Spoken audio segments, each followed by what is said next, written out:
Asante, ni asubuhi nyingine njema sana.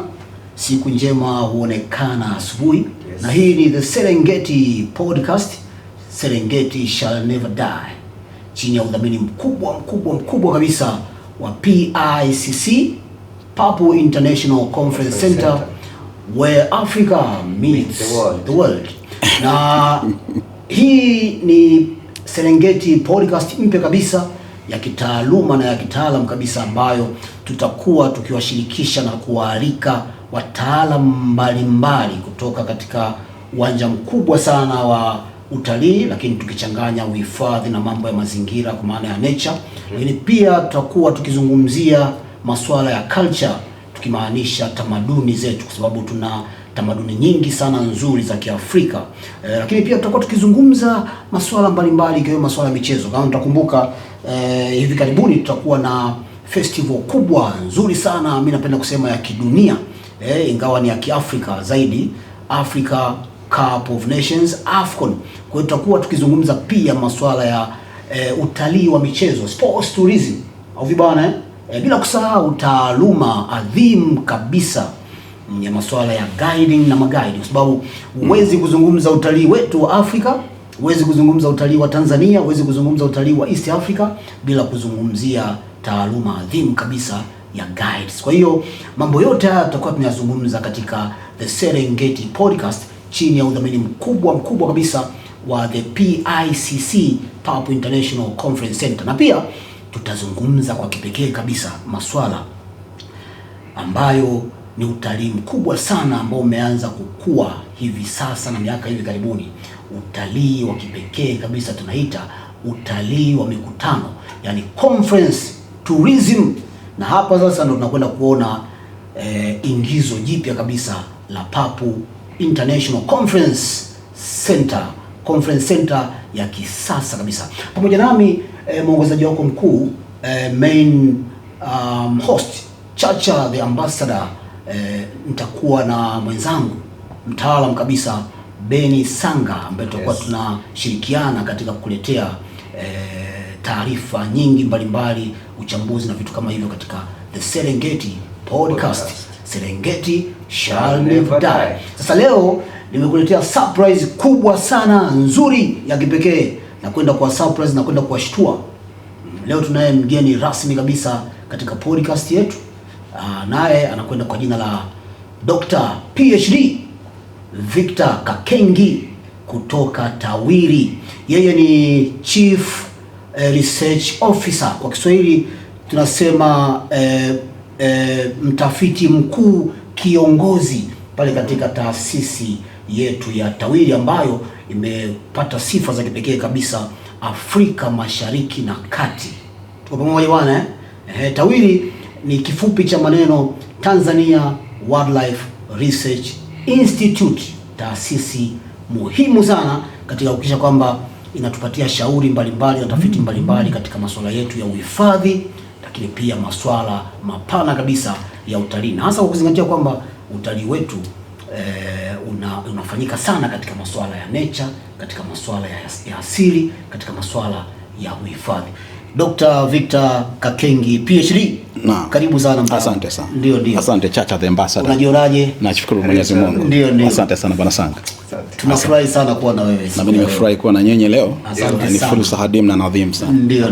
Asanteni sana kwa kunikaribisha. Dr. bila kupoteza wakati, tunaomba tupitishe kidogo, utuelezee, kwa sababu hii ni platform kubwa kabisa ya kisasa ambayo tunapenda kualika ninyi wataalamu kabisa, madokta, ili mje kusaidia kuelimisha Watanzania wenzetu katika masuala ya uhifadhi, tafiti na mambo ya utalii pia na mambo mengine mtambuka.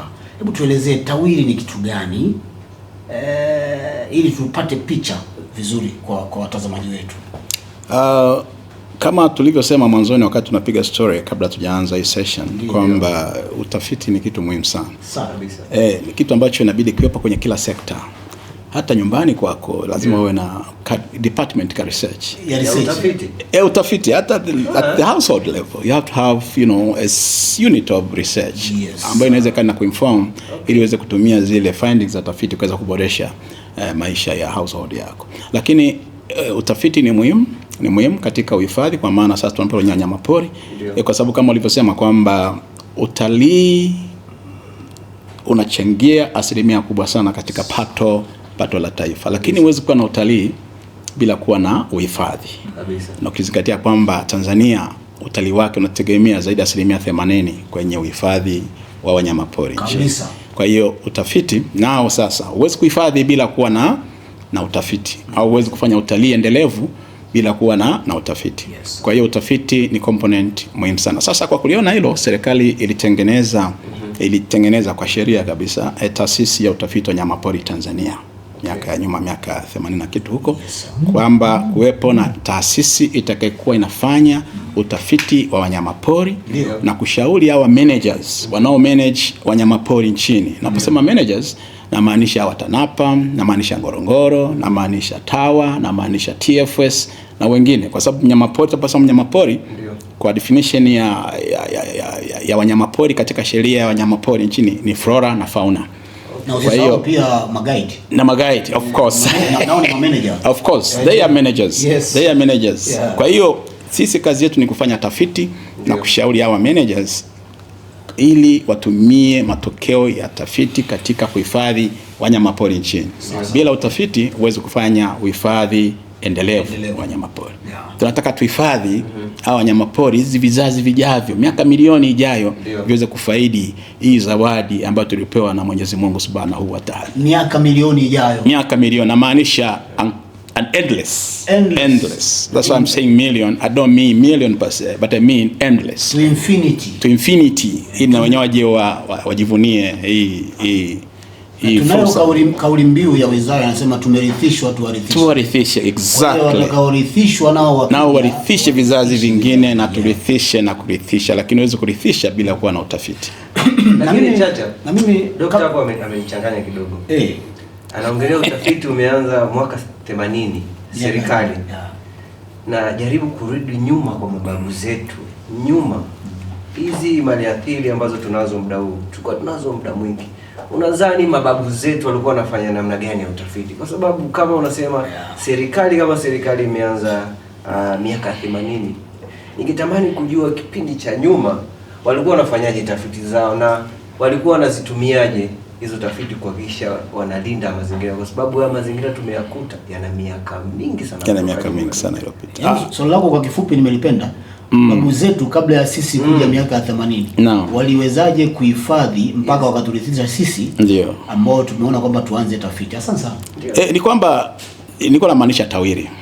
Kwa maana ya Tanzania Wildlife Research Institute. Lakini utafiti, taasisi ya utafiti wa wanyamapori ilikuwepo.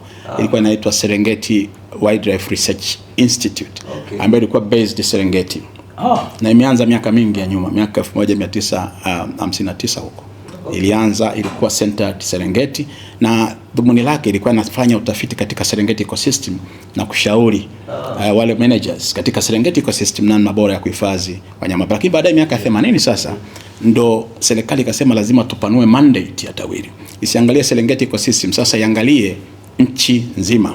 Ndo sasa ikaitwa Tanzania, kutoka Serengeti Wildlife Research Institute kwenda Tanzania Wildlife Research Institute, kwamba sasa mandate yetu ni kufanya utafiti na kushauri managers watumie matokeo ya tafiti ili kuweza kuboresha uhifadhi nchini, lakini pamoja na kuishauri serikali iweze kutumia matokeo ya tafiti ili kutengeneza sera safi za kuhifadhi wanyamapori nchini.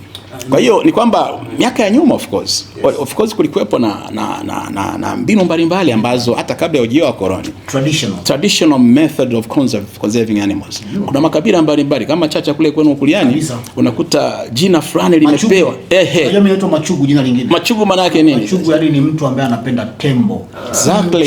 Inchugu ni tembo. Inchugu. Ndio. Kwa hiyo mimi naitwa pia Machugu kwa maana ya kwamba mtu wa tembo. Ndio. The elephant man. Exactly. Na hata ukipewa jina unampenda na kumthamini yule mnyama. Tembo na unamlinda. Strategy ya kuhifadhi. Asante sana. Exactly. Hata maeneo mengine kama maeneo ya water catchments, unajua maji ni uhai na ni muhimu, ilikuwa yanawekewa kwa baadhi maeneo ya mazindiko, kwa hiyo asifanyiwe uharibifu aina yoyote, lakini maana yake ni nini? Ni kuhifadhi yale maeneo ambayo ni water catchment areas ambako ni source ya maji. yanayotiririka kwenda chini kwa ajili ya kutoa ecosystem services kwenye maeneo kwenye wanyama na mimea iliyoko huko chini sehemu zingine. Kwa hiyo kulikuwa kuna traditional method of conserving, lakini sasa kuna conventional method of conserving ambayo imekuja sana utafiti na kuweza kuboresha conservation kwa kutumia matokeo ya tafiti mbalimbali. Maupigo mengi sana Dr. Kakengi Victor PhD. Tumependa sana maelezo yako mazuri sana. Sasa kwa haraka hebu tuje katika dhima ya TAWIRI. Wao wanatumia zaidi teknoloji, kitu ambacho ni kizuri sana. Kwa dunia tulionayo sasa hivi huwezi kufanya uhifadhi ukawa endelevu bila kutumia teknolojia. Sasa ninyi mnatumia teknolojia mbalimbali, ikiwemo kwa mfano mimi katika experience yangu nimeshirikiana sana na ninyi. Namjua DG wa TAWIRI Dr. Eblet Mjingo popote ulipo, na kwa acknowledge sana kiongozi wangu mhifadhi mkuu. Ulinifundisha vitu vingi sana hasa katika masuala ya dating, coloring na vitu kama hivi. GPS zile. Tuelezee hii teknolojia inatuwezeshaje TAWIRI kuhakikisha kwamba uhifadhi wetu unakuwa endelevu? Inatuwezeshaje teknolojia? Mambo ya coloring, mambo nini? Teknolojia ipo na inasaidia sana katika uhifadhi. Pamoja kama katika nyanja mbalimbali, lakini na sisi kama wahifadhi tunatumia teknolojia kuhakikisha kwamba tuna improvise na kuongeza efficiency. Efficiency maana yake ni ufanisi wa uhifadhi wa wanyama pori nchini. Tunao wanyama ambao wengi wametoweka. Afrika, ukienda West Africa, nchi kama Cameroon hawana faru. Faru wa mwisho aliuawa miaka mingi iliyopita, nadhani miaka 1990 hapo. 90 wakamaliza faru wa mwisho na akapotea kabisa, lakini wapo wanyama wengine. Kwa hiyo wanyama hawa ambao ni hadimu tunahitaji kuhifadhi kwa mbinu mbalimbali ambazo tunaweza, lakini kwa kutumia na teknolojia. Tembo naye yuko appendix 2, kwamba naye ni threatened, yuko threatened, kwamba ni mnyama ambaye tusipoangalia na atakuja kutoweka, na mara nyingi ni kwa sababu ya watu kutaka vile vipusa ya kuuza nje, zile ivory trade, lakini na faru ili kuweza kuuza zile pembe zao waweze kujipatia pesa, lakini na wale wanazozihitaji wanatumia kwa njia mbalimbali wanazozijua wao. Kwa hiyo wanyama walipungua sana. Kwa mfano kama faru, miaka 1960 tulikuwa tuna faru Tanzania peke yake, tulikuwa tuna faru 10,000. Afrika tulikuwa tuna faru 60,000. Tanzania tuna 10,000. Kwa Tanzania tulikuwa tuna matajiri sana wa faru. Lakini miaka ya 90 hapo 90 kitu hapo, faru walipungua kabisa, wakabaki faru wasiozidi 14 nchi nzima.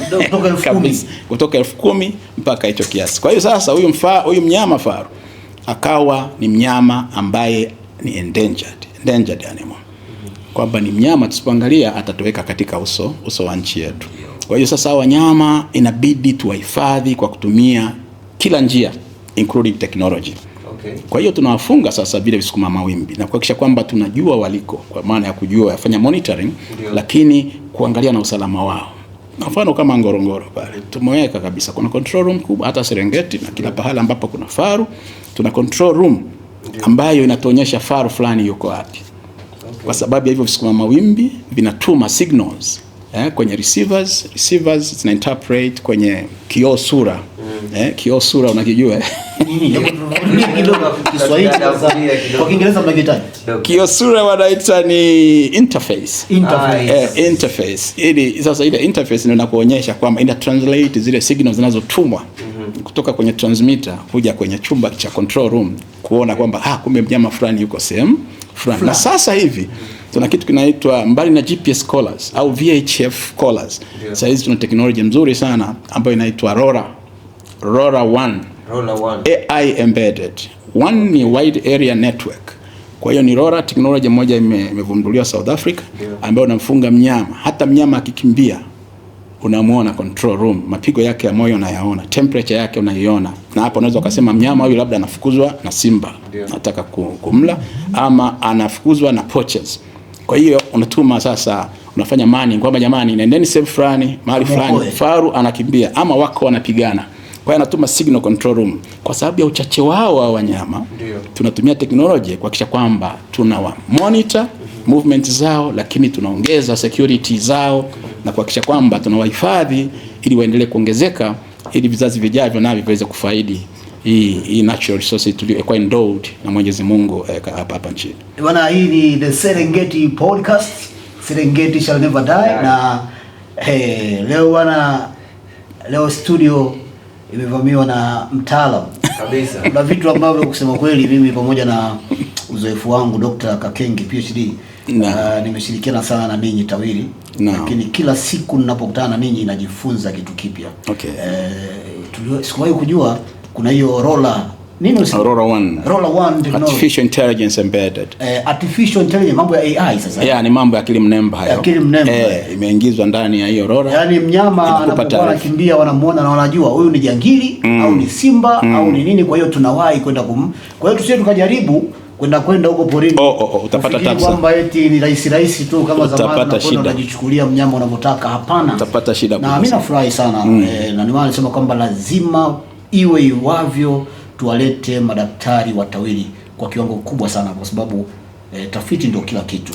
Na kweli kama tulivyoona, swali lako ni zuri. Ndio.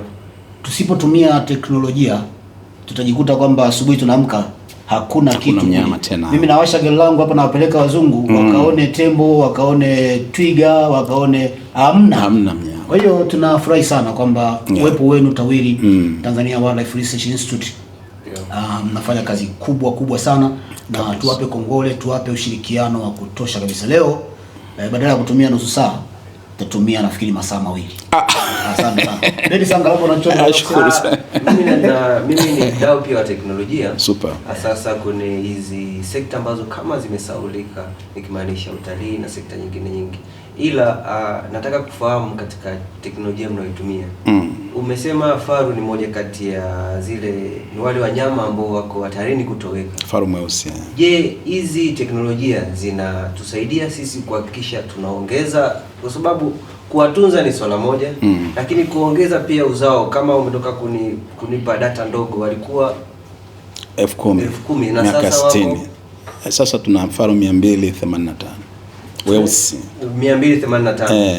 Je, tunawezaje kuhakikisha hawa faru tunaongeza kutoka 285 mpaka 8,000, 9,000 ili tusiwe tu tunalinda bali pia tunahakikisha tunaongeza? Je, unadhani hizi teknolojia ambazo zinatusaidia zinaweza pia zikatusaidia kuongeza uzao wao, au namna ya kuwalinda ndo namna ya kuongeza uzao? Kuna njia nyingi za kufanya ongezeko la wanyama. Ndio. Kwanza kuwalinda, kwa sababu unaweza kuwa unafanya efforts za kuwalinda wanazaa, lakini wanapozaa kumbe wanaliwa na fisi. Au kumbe wanaliwa na simba. Kwa hiyo lazima uprotect hao wanyama na ufanye monitoring yao kuhakikisha kwamba hawa ulionao wachache wapo. Lakini vile vile kuna efforts zinazofanyika kuhakikisha kwamba tunafanya translocation, import. Wenzetu walifanya jambo jema sana wakati ule faru wanataka kutoweka. Waliwachukua wakawapeleka Afrika Kusini. Afrika Kusini hakuna black rhino. Afrika Kusini kuna southern white rhino, ndo wenyeji wa kule. Lakini sasa Afrika Kusini ndo inaongoza kuwa na black rhino duniani. Lakini simply kwa sababu waliwachukua kwenye zile strongholds zenye black rhino, wakawapeleka kule South Africa, wakawahifadhi, wakaongezeka, wakawa wengi. Sisi huku tumeishiwa. Sasa tukaanza kuchukua South Africa, tunawaleta Tanzania. Hiyo ni translocation of bringing the black rhino home. Tunawarejesha nyumbani kwao kwenye maeneo yao ya asili. Kwa hiyo imefanyika hizo efforts kwamba tuna translocate, tuna import. Na umuhimu wake ni nini? Ni kwamba hao wachache ulionao watafika pahala sasa watazaa. Lakini hawa wadogo wataanza sasa kukutana wao kwa wao. Kwa utakuta labda mjomba anakutana na mjomba wake na mpwa wake, au nakutana dada anakutana na kaka yake. Hiyo itapelekea kuleta matatizo yanaitwa inbreeding. Na inbreeding inaita kitu kinaitwa inbreeding depression. Na hiyo kama ikitokea calamity kidogo tu, ni kwamba faru wote wanaondoka. Kwa sababu ya hizo kunaweza kukawepo na beneficial genes. Kuna kitu kinaitwa homozygosity, ile kufanana kwa vile vinasaba ambavyo vinaweza vikakupa advantage au vikakupa disadvantage. Kama ikitokea homozygosity ya vitu vinaitwa lethal gene, gene zenye sumu, zikawa homozygous na zikawa dominant, matokeo yake ni kwamba ikitokea dhama kidogo, faru wanaondoka. Kwa hiyo ili kuweza kuavoid hiyo, lazima uhakikishe kwamba unakutanisha faru ambao wako lessly related. Kwa hiyo translocation tunazozifanya ni kuleta wale ambao walichukuliwa miaka mingi labda sehemu zingine, waletwe maeneo haya, na tunaangalia vinasaba vyao vinafananaje na hawa tulionao nyumbani, ili kuhakikisha kwamba wanapokutana basi watengeneze kitu kinaitwa heterozygosity. Heterozygosity inaongeza hybrid vigor na kuweza kufanya mnyama akawa more fit katika ile eneo. Hilo ni moja. Lakini la pili, tunaanzisha kitu kinaitwa sanctuaries. Kwa sababu wanyama ni wachache. Ndio. Na ulinzi ni expensive kumanage eneo kubwa. Hivyo tunaanzisha maeneo madogo kuhakikisha kwamba wafaru tunawatia katika sehemu ndogo ambapo tuna maximize monitoring and security yao. Ili baadaye tunaongeza ile sanctuary kubwa na baadaye tutawachia kama tukirebound back kwenye ile population tuliyokuwa nayo miaka ya nyuma na kuhakikisha kwamba sasa they are no longer endangered but now they are LC, less concerned species. Kwa hiyo kuna mbinu mbalimbali tunafanya teknolojia, lakini na hiyo ya kufanya breeding, lakini na ya kufanya translocations. Lakini ndani ya nchi yetu vile vile tuna kitu tunaita metapopulation management approach. Metapopulation maana yake ni nini? Kwamba unawa manage hao wanyama kwa sababu ni wachache. Tumekwambia tulikuwa na 10,000 lakini tukaja kwenye 285. Hao wachache nao probably unaweza kuwa unafanya swapping, unafanya translocation, unakamata yule wa Serengeti dume ambalo limeshazaa unalipeleka Burigi Chato, unakamata wa Mkomazi unampeleka Ngorongoro, unakamata wa Ngorongoro unampeleka kwingine, ili kuhakikisha kwamba kuna kuwepo na hiyo mix heterozygosity inakuwa encouraged zaidi, ili kuweza kutengeneza hiyo vigor na kuensure hiyo survival rates ya wanyama na kudiscourage hiyo. Msikilizaji, kuna homozygosity na heterozygosity. Mimi pia ni mtaalamu. Utaalamu na upata kwa wataalamu. Hiyo kuna homo na heterozygosity. Au bwana Lakini Dr. kabla mwenzangu hajauliza na nataka kuuliza. Kwani kule South Africa how comes? Yani mnachukua huko kwenye nchi zingine mnawapeleka South Africa. Wanakwenda, wanalindwa, wana breed, alafu mnawachukua tena mnawarudisha kwenye country of origin. Kule wanafanyaje mpaka wao mnawapeleka kule? Kwa nini wasibaki huku na tufanye hayo mambo yote lakini tunawapeleka kule? Of course nimeona mara nyingi kuna kitu kinaitwa reintroducing au reintroduction. Kwamba tunawachukua tunawapeleka kule kwenye yale makesi, wanakaa kwa kipindi fulani alafu tunawa reintroduce nyumbani. Niambie kule wenyewe wanafanyaje mpaka tuwapeleke kule? Sasa South Africa by that time tulikuwa walipokuwa na sio sisi tuliopeleka. Ni wale watu wana moyo wa kutaka kuhifadhi. Waliwabeba wakawapeleka. Sio South Africa tu. Walipelekwa mpaka Ulaya. Faru hao walipelekwa mpaka Czech Republic, Slovakia Republic. Wako kule faru, wako mpaka UK, ukienda Kent. Toka Afrika tena East Africa. Exactly, Tanzania, Congo, DRC kote huko walichukuliwa wakapelekwa kule. Kent huko UK, wamepelekwa mpaka America. Kwa ajili ya kuwarescue. Faru weusi wanaitwa wako wanahifadhiwa kwenye ex situ facilities. In situ na ex situ. Exactly. In situ. In situ. Uko vizuri. Kwa hiyo ni kwamba in situ maana yake ni kwamba unawahifadhi kwenye eneo jinsi lilivyo. Lakini ex situ unawahifadhi kwenye facility. Inaweza kawa ni zoo au ni sanctuary ndogo ambapo unajaribu kumimic mazingira ya faru na kuwapa chakula wakiwa ndani ya nyumba, karoti nini, unamwambia faru gonga, unamhabituate. Lakini kwenye institute ni ngumu sana kufanya hayo kwa sababu mnyama anakuwa wild. Kule anakuwa habituated. Lakini sasa wale tunawaleta tunawafanyia rewilding. Kwa mfano ukienda pale Sasakwa Black Rhino Sanctuary unakuta kuna facility ambayo tunaiweka pale kwa ajili ya kuwafanyia rewilding wale faru tunaowachukua kwenye excess facilities. Wanatoka kwenye zoo huko Kent, wanatoka Marekani, wanatoka wapi, tunawaleta pale tunawafanyia rewilding kwa sababu walikuwa wameshazoea kuwa karibu na binadamu. Lakini tunataka sisi arudi kwenye uhalisia wake. Kwa hiyo unakaa naye kwenye boma, unamintroduce taratibu, anaanza kumsikia simba, anamsikia fisi, anamsikia mbwa mwitu nini. Baadaye unamintroduce taratibu, inachukua miaka kama 5 hivi kumrejesha kwenye ule uhalisia wake. Ni kwamba faru nao na pia wakaroti wanaweza kubounce back kwenye their natural behavior unapoanza kumfanyia hiyo rewilding processes. Kwa hiyo ni kitu ambacho kipo na kinaendelea. Hiyo mmoja nayo ni nyingine, lakini ukimchukua South Africa mara nyingi unakuta walikuwa kwenye mazingira yao pale. Sasa ile swali lako kwamba kwa nini tuwapeleke na sasa tumewarudisha, ni kwamba walipelekwa wakakaa kule kwa sababu usalama ulikuwa ni mzuri.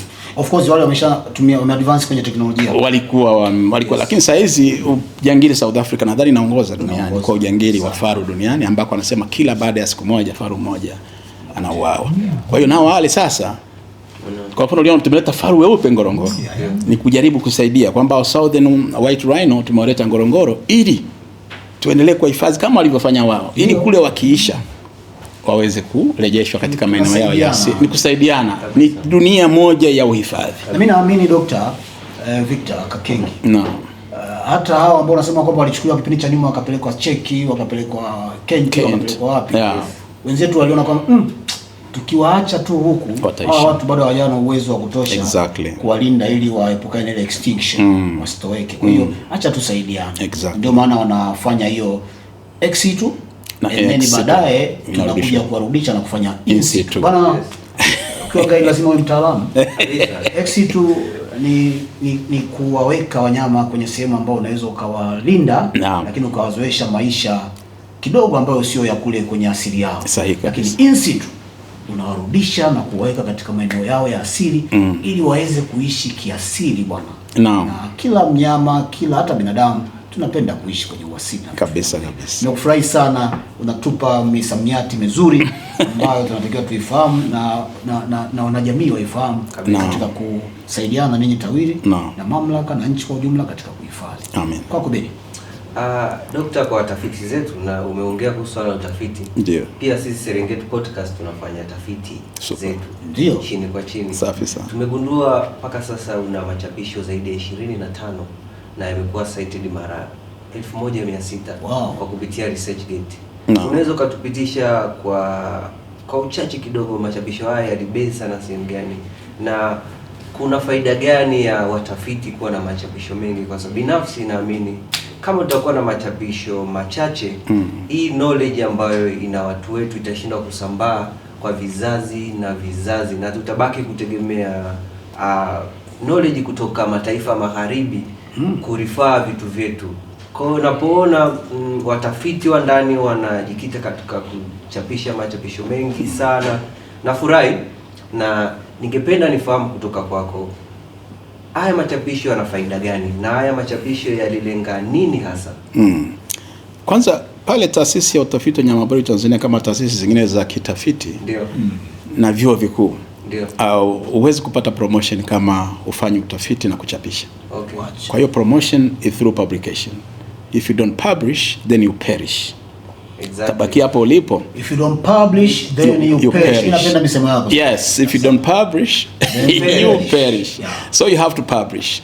And you have to do research. As long as you are employed at the Wildlife Research Institute like TAWIRI, you have to. Ni kazi yetu. Kwa sisi magaidi sawa sema kwamba if you do not document, then you perish.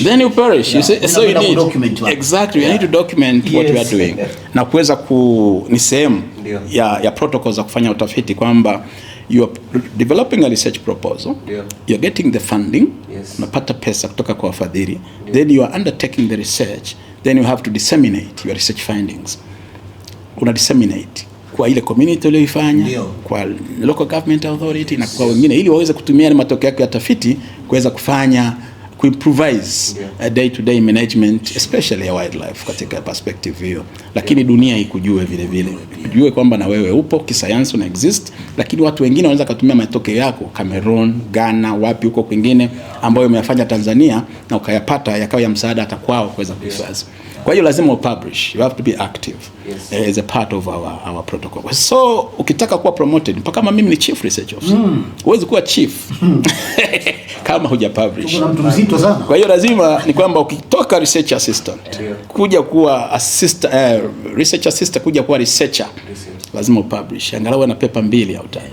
Lakini ukiweza kuwa toka researcher kuja senior research officer, lazima upublish machapisho. Kutoka senior uje principal research officer, kuna machapisho kadhaa lazima uyafanye. Kutoka principal uje chief. Kwa hiyo if you don't publish, then you just remain where you are as a residue. Utabaki kama makapi ya kahawa kwenye chujio kwa sababu you don't publish, then you don't get recognized along the way. Kama ulisema umeona ResearchGate, lakini yako na mengine sehemu zingine ambayo ni mengi zaidi ya hayo. Lakini tunafanya yote haya kuhakikisha kwamba yanatumika not only in the country but also elsewhere where they need to use that research findings for the purpose of improving, the wildlife conservation somewhere else. So if you perish, if you don't publish, you perish. Kwa hiyo mimi nilikuwa napitia pia kwamba TAWIRI si tu ya Tanzania. Hii nina save naweza kusema regional, kwa maana ya Afrika ya Mashariki na Kati. Kama nilivyosema Dr. Kakengi, machapisho yako au machapisho yenu na findings zenu zinakwenda mbali zaidi ya Tanzania. Naweza kusema sub-Saharan. Exactly. Even worldwide. Mimi nilipata kusoma chuo kikongwe kizuri sana cha wanyamapori Mweka. The College of African Wildlife Management Mweka. Unaona jinsi inavyoitwa College of African Wildlife Management. Kwa hiyo machapisho yenu yanakwenda kanda yote ya Afrika. Kabisa. Ya kwa sababu huko kote tuna wanyama ambao au mazingira ambayo yanafanana. Exactly. Kwa tunashukuru sana kwa kazi yenu mnayoifanya. Basi hii ni The Serengeti Podcast, Serengeti Shall Never Die, kwa ushirikiano mkubwa kabisa na PICC, Papu International Conference Center, where Africa meets the world. Sasa baada ya mazungumzo haya tuliyozungumza, nafikiri ni wakati sasa wa kupata break ya kahawa. Sisi The Serengeti Podcast hatukazi sana, tunaenjoy, tunaelezea vitu kwa sababu sisi ni matajiri. Umeona bwana Mguja alikuwa anasema sisi ni matajiri, hatuanyanyi, hatuna wasiwasi, tunaenjoy, tuna relax. Dr. to break kwa dakika chache. Asante. Tupate kikombe cha kahawa. Alafu tujaribu kuassimilate na kutafakari tuliyosema, alafu turudi tena kumalizia ngwe ya pili. Asante.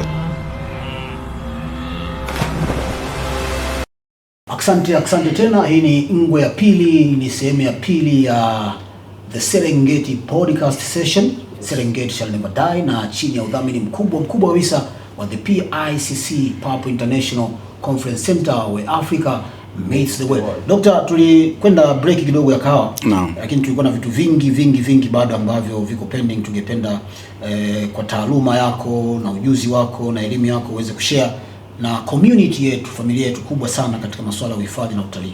Hivi tumekuwa tukisikia mara nyingi kuna mambo mnasema HWC, yani human wildlife conflicts. Human wildlife conflict. Tumeona katika zama hizi imekuwa ni changamoto kubwa sana katika uhifadhi. Sasa ninyi kama wataalamu wa utafiti, na hasa nikiamini kabisa kwamba wewe ni mtaalamu wa kitu kinaitwa animal nutrition kama sikosei. Ndio. Animal nutrition.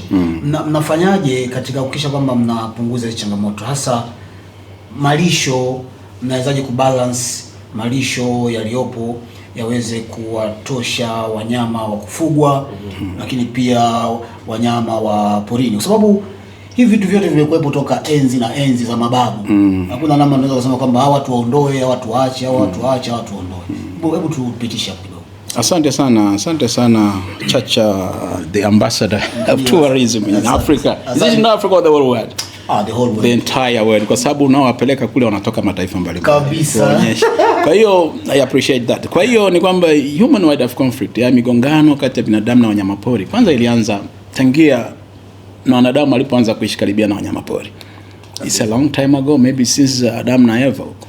Sababu Mungu ukisema kama ni muamini wa vitabu vya dini, ni kwamba Mungu alimuumba mwanadamu akiwa wa mwisho.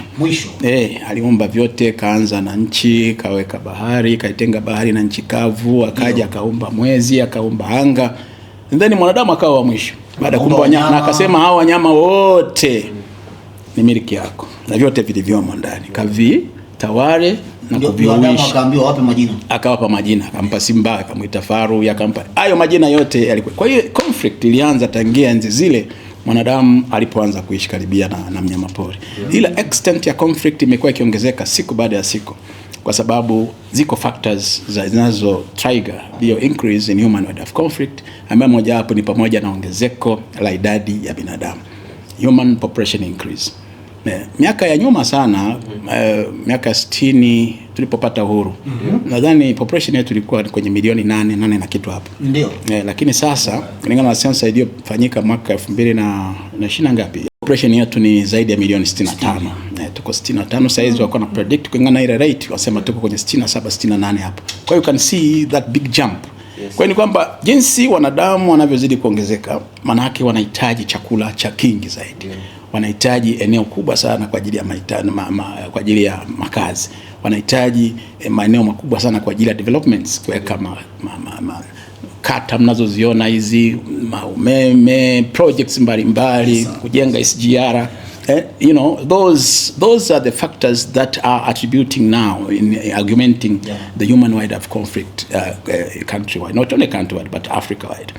Kwa hiyo ni kwamba ili ongezeko sasa linapelekea watu wazidi kuishi karibu sana na wanyamapori, na kulingana sasa na wingi wa watu ni kwamba kilimo kimekuwa kikifanyika extensively. Mifugo imekuwa ikifugwa extensively. Badala ya kufuga kwa faida, watu walikuwa wanafuga kwa mazoea. Unapoona wanyama 7,000, you feel a pride. Najiona kama wewe ni tajiri. Lakini uangalia hao 7,000 wanakupa nini?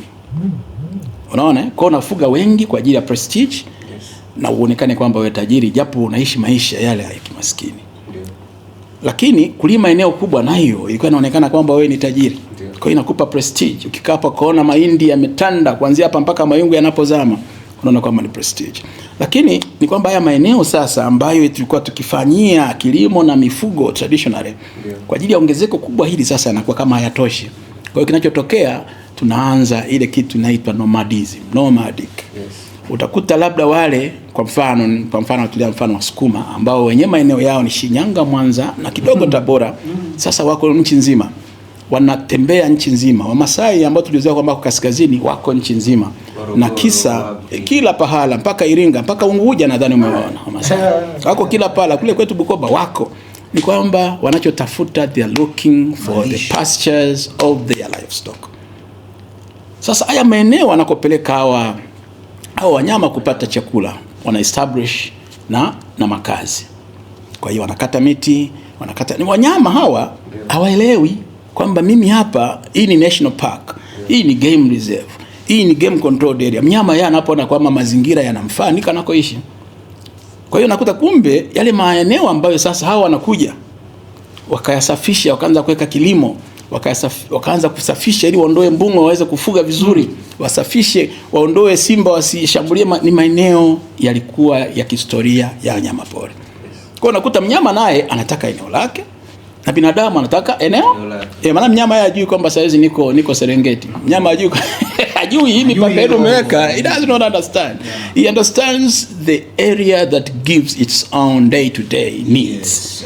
Kwa hiyo nakuta sasa mgongano huu unaanza kutokea na unakuwa ni mkali sana pale unapokuta sasa. Kwa hiyo sasa nakuta na hawa binadamu kwa sababu ya migongano hii wanatiwa umaskini. Una ng'ombe wako wanaliwa na simba, wanaliwa na fisi, wanaliwa na nini. Umelima mazao yako yanavamiwa na tembo, unakuta unamaskinika. Kwa hiyo sasa na wewe unaanza kuongeza dependence kwenye natural resources. Unaona? It's a vicious cycle kind of poverty. Kwamba unaanza kudepend kwenye nini? Kwenye natural resources, ecosystem services. Utaanza sasa kuangalia, umeona kaswara kale unakapiga. Umeona tembo unaanza kumcheki, unapiga, hujaona umechukua pembe umeuza, kuna mtu anahitaji, umepata pesa. Pressure inazidi kuwa kubwa. Na ile sasa kwa sababu ya kuishi karibia sana na maeneo yaliyohifadhiwa, unaanza kushawishika kuingia hata ndani. Kwa hiyo interaction kati ya human na wildlife imeongezeka kwa spidi kubwa sana. Kwa sababu ya rapid increase ya population. Na kule sasa tulikuwa tukilima zamani, huduma ya udongo inayotupa, ile service tunapata kwenye udongo kwa maana ya rutuba imepungua. Mvua zimepungua, lakini kwa sababu misitu ipo na rutuba ipo, watu wanafuata. Influx ni kubwa sana ya movement ya watu kutoka kwenye maeneo yao kwenda karibia na maeneo yaliyohifadhiwa. Na vile vile kina take advantage ya kwamba nikiishi hapa naweza nikabatisha, nikampiga swala, nikapata mboga. Kwa hiyo influx, hata ukiangalia kwenye sensa iliyopita, population growth rate ya binadamu karibia na maeneo yaliyohifadhiwa imekuwa so rapidly. Unaona? Ndio. Na sasa hii imeongeza interaction. Na interaction inapelekea negative impact. Mainly ni impact za magonjwa. Kwa sababu wanasema more than 60% of the diseases that are affecting human being today are emanating from wildlife. Zoonotic. Magonjwa, exactly. Hiyo zoonosis. Magonjwa haya mtambuka ambayo yana-affect wanyamapori, yana-affect mifugo, yana-affect binadamu, yanatokea kwenye wanyamapori. Wanavyosema mpaka sayansi ya sasa kwa hiyo zaidi ya magonjwa 60% inayomdhuru mwanadamu leo ni maradhi ambayo yametokana na wanyamapori. Ndio maana saa hizi unaugua mafua, unaona kama ni mafua. Lakini unatibu mafua yaponi wiki 3, 4. Unaona ni nini hii? Kumbe inawezekana ni huo mwingiliano ambao umeongezeka kati ya binadamu na wanyamapori. Na hasa wanaosema wanyamapori ambao wanawatupia sana lawama ni rodents.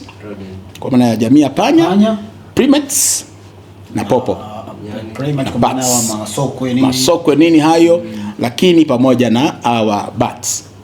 Popo. Tupiwa lawama nyingi sana. Na popo si wote, ni popo wanaokula matunda, wanaitwa fruitivorous bats. Maana kuna aina mbili ya popo. Kuna insectivorous na fruitivorous. Yes. Kwa hiyo hawa ambao wenyewe ni lizeva, yeye haugui. Lakini anachukua virusi vingi mwilini mwake, ambavyo virusi hivi vikimpata mwanadamu vina potential, vina uwezekano mkubwa wa kulipua magonjwa kwa mwanadamu na kumdhuru mwanadamu. Na sasa ikitokea pahala, kwa sababu anasema ili ugonjwa uweze kutokea, kwanza lazima kuwepo na vitu vitatu. Lazima kuwepo na triangle. Kisababishi cha ugonjwa. Disease causative agent, susceptible host. Lazima wewe immune yako iwe chini, lakini na mazingira ya ruhusu. So that triangle is what makes now the disease to occur. Sasa ikifika pahala, susceptible environment, mazingira lazima ya ruhusu. Kwa hiyo ikitokea pahala ukayumba kidogo katika masuala ya kinga za mwili, ngoma inaripuka. Na wewe sasa unaanza kuambukiza wengine, Ukienda hospitali wanakupima, unaona ujamaa mbona hana ugonjwa lakini anaumwa. Ni kwamba yale wanayoyajua, masababishi ya vigonjwa wanayoyajua kwenye archive zao hayamo. Kirusi kipya au ni bakteria mpya hawamjui. Kwa hiyo wanakupa kitu inaitwa broad spectrum antibiotic. Ukipona haya, usipopona inshallah umeondoka. Lakini umeshaambukiza na wengine. Kwa hiyo unakuta magonjwa yanakwenda unaona sasa impact inayotokana na interaction iliyoongezeka kati ya human na wildlife. Mbali ya haya mengine. Kwa hiyo siku nyingine labda tutakaa, it's a very big subject. Lakini nimejaribu kugusa hiyo ili kama ikienda hii message watu waipate kwamba huu mwingiliano sio mzuri. Yapo watu wengi wanapenda kwenda kwa karibia na maeneo hifadhi, lakini kuna impact ambayo ni negative. Watazamaji wetu, hii ni sehemu ya kwanza. Tutamuita Dr. mara 3, mara 4, mara 5, mara 1000 zaidi ili aweze kutupa hii elimu kubwa ambayo huenda sisi hatuifahamu na wao wanaifahamu katika taasisi yao. Kwa hiyo ni watu muhimu sana. Lakini pia Dokta, kabla sijampa na mwenzangu wamalizie au waulize. Sasa what are the mitigation measures? Yani haya machangamoto sasa ambayo yanasababisha hizi HWC, hizi wildlife human conflict. Kwa taaluma yenu na tafiti mlizofanya, mnatushauri nini? Mitigations. Mitigations ndio bado tunasema mitigation. Tunapunguza, huwezi kuyaondoa. Na tunasema hakuna mbinu moja ambayo inaweza kupunguza changamoto ya human wildlife conflict. Kuna njia nyingi. Lakini tunachokifanya zaidi tunatoa elimu kwa jamii. Kwa sababu tunachokiangalia saa hizi ni coexistence. Coexistence maana yake kuishi pamoja. Imefika sasa sisi tumewabana wanyama, kwa mfano kama kule Serengeti tunakuta mpaka wa Serengeti huu hapa kijiji hiki hapa. Hamna buffer zone, hamna dispersal area, hamna whatever migratory area. Corridor zote zimeingiliwa ni vijiji. Kwa hiyo sasa what we are looking at is to enhance wildlife human coexistence, kuishi pamoja. Kwa hiyo tunatoa elimu kwa jamii kwamba tabia za mnyama ambaye anasababisha conflict kubwa kama tembo, zaidi ya 85% ya conflict zinazotokea kati ya binadamu na wanyamapori wakali na waharibifu zinasababishwa na tembo. Tembo ni vizuri kumjua tabia zake. Unapomwona tembo kasimamisha mkonga manake nini? Unapomwona tembo ana ooze fluids kutoka kwenye masikio, amekaa kwenye kichaka manake nini? Unapomwona tembo kapeleka mkonga chini manake nini? Unapomwona tembo na mtoto tabia zake zikoje? Kwa hiyo tunafundisha jamii. Exactly. So we are trying to educate the community to understand the behavior of the animals so that they can live together. Itafika mahali sasa tutakuwa tunahesabu, maana tembo sasa wako vijijini. Wameshaonja mahindi, wameshaonja matembele, wameshaonja maboga, wameshaonja matikiti maji. Wanaona ni mazuri na very nutritious. Kwa hiyo anapata zile nutrients zake haraka sana anapoenda kula nje. So sisi tumewafanya tembo wanyamapori wabadilishe behavior. Kwa hiyo wako mara nyingi vijijini. Kwa hiyo tunajaribu kuangalia sasa tunaishije nao.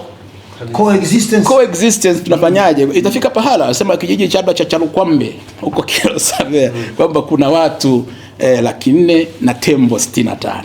Itafika pahala kwa sababu sasa we need tunarudi Edeni hapo. Naam. Kwa Adam na Eva.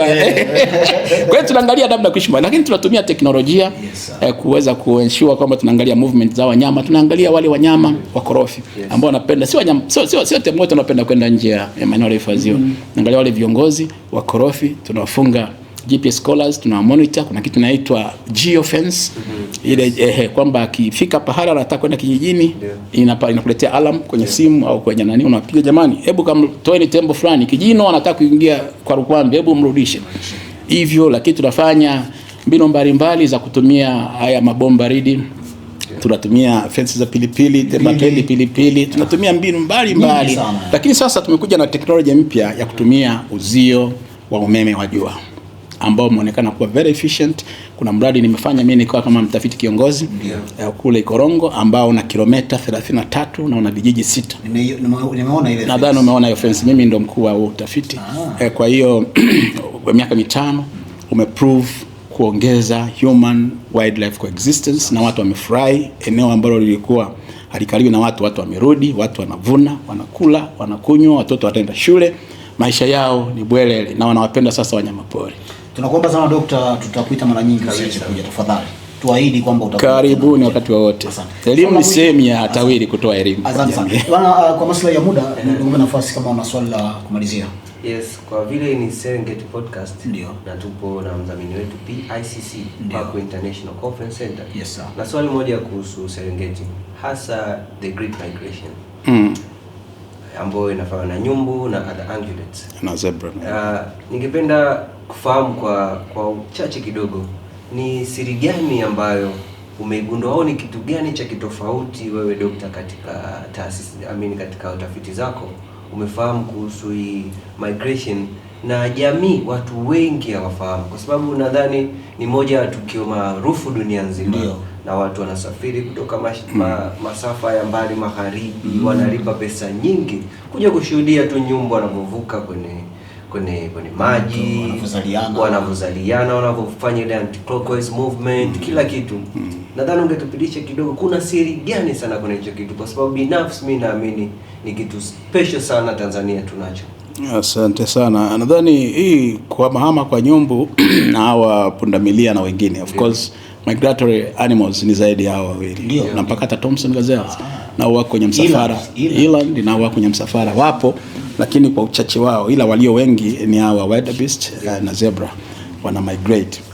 Ni kitu ambacho kwanza niseme hii wildlife migration, especially Serengeti wildlife migration, ni zao la utafiti. Wakati ule huyu anaitwa Bernhard Jimek na mwanae Michael Jimek walikuwa Serengeti pale, na ndio walioanzisha hata census ya wanyama pori pale Serengeti.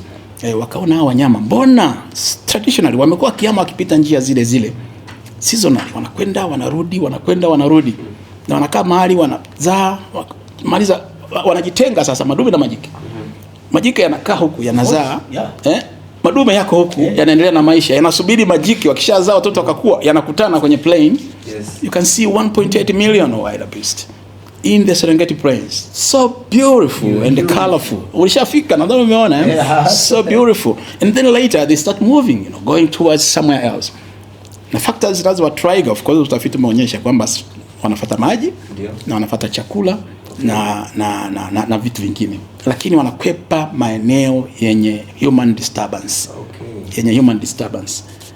Sasa ukiona sasa utafiti wa juzi hapa ambao bado ni wa moto, ni kwamba tuna wasiwasi sisi kama watafiti kama hii product tulioileta miaka ya 59 kama product ya watafiti ambayo inaleta ulimwengu mzima Serengeti, kama itaendelea kuexist.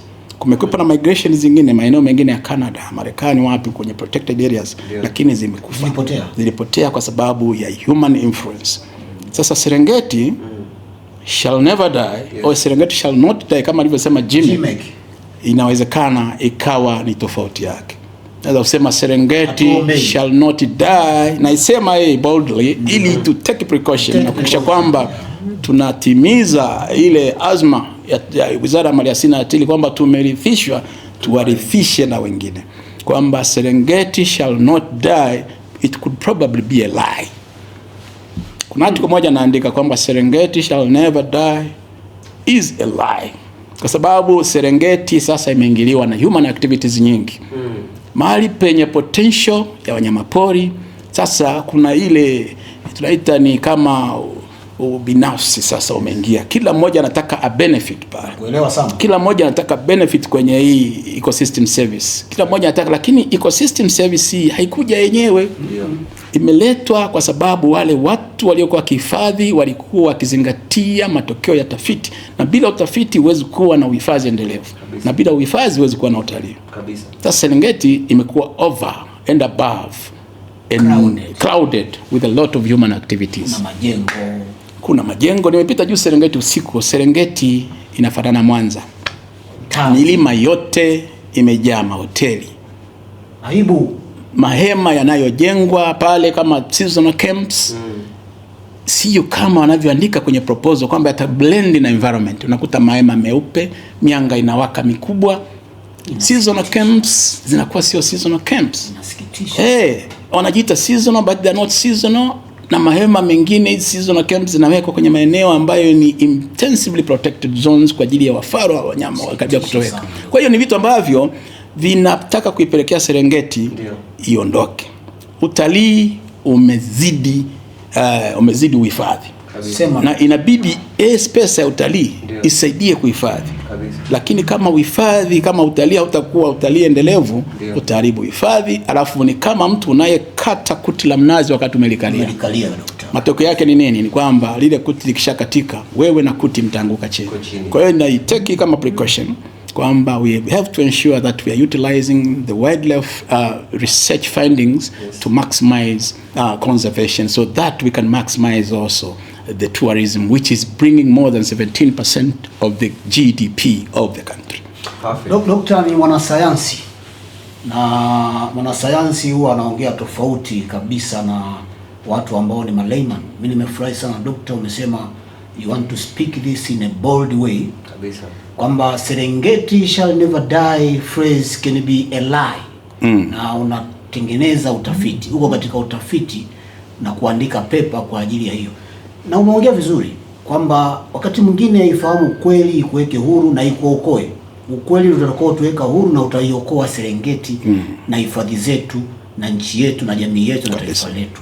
Of course mimi naimba sana Amchacha the Serengeti guy, Serengeti shall never die. Of course nasema hivyo kizalendo tu, lakini alichokisema Dr. mimi nakijua kwa sababu na mimi mtafiti pia.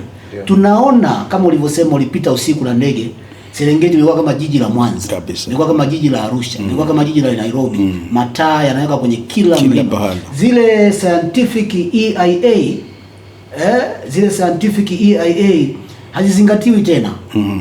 Scientific, tunazungumza scientific education. Kwa hiyo lazima kama jamii, kama wahifadhi, kama wadau tupunguze ile greed, ubinafsi, kufanya biashara kwamba kila mmoja anataka mpaka kwenye breeding site za simba, kwenye zile copies wamejenga.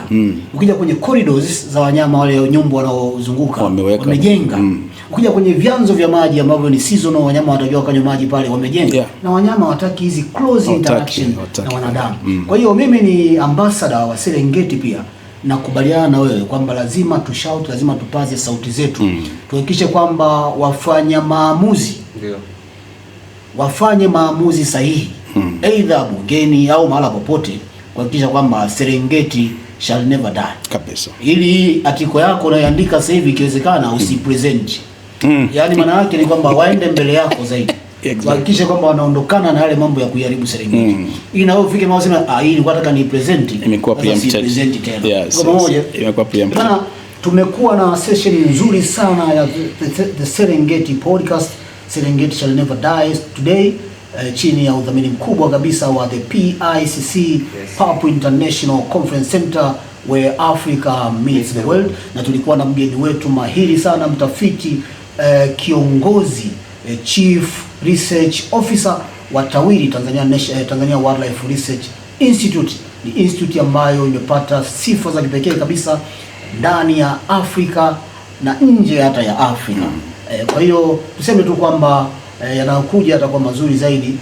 Kwa maslahi ya muda tuseme kwamba tunafika mwisho, na niseme kwamba Mimi ni kiongozi au mwandalizi, the main host, Chacha the ambassador, the CHA, the nature enthusiast, the wildlife interpreter, the Serengeti guide, the ambassador guide, nikiwa pamoja na mwenzangu Beni Sanga kwa niaba ya crew nzima ya the Serengeti podcast pamoja na PICC, tuseme kwamba tunazima mitambo. Adios amigos. Amigos. Asante sana. Asante.